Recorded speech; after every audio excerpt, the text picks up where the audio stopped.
नुकतेच अयोध्या येथे श्रीराम प्रभूच्या मूर्तीची प्राणप्रतिष्ठा झालेली आहे। संपूर्ण देशभरामध्ये अतिशय उत्साहाचे वातावरण निर्माण झाले होते। श्री राम लल्लाच्या मूर्तीची भव्य दिव्य प्राणप्रतिष्ठा सोहळ्याचे याची देही याची डोळा साक्षीदार श्रीनाथ पीठाधीश्वर श्री क्षेत्र सुरजी अंजनी ग्राम परमपूज्य आचार्य स्वामी श्री जितेंद्रनाथ महाराज हे सुद्धा रामलल्लाच्या प्राणप्रतिष्ठेच्या कार्यक्रमाला प्रामुख्याने उपस्थित होते व आज अयोध्या येथून त्यांचे आगमन अंजनगाव सुरजी येथे त्याच्या मठामध्ये होणार आहे।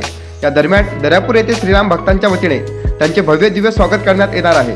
सर्व श्रीराम भक्तांनी दर्यापूर शहरात मोठ्या प्रमाणात बॅनरबाजी सुद्धा केलेली आहे, तर गांधी चौक या ठिकाणी रांगोळी सुद्धा काढण्यात आली आहे। जितेंद्रनाथ महाराज यांच्या स्वागतासाठी मोठ्या संख्येने राम भक्तांनी उपस्थित राहावे असे आवाहन आयोजकांनी केलेले आहे।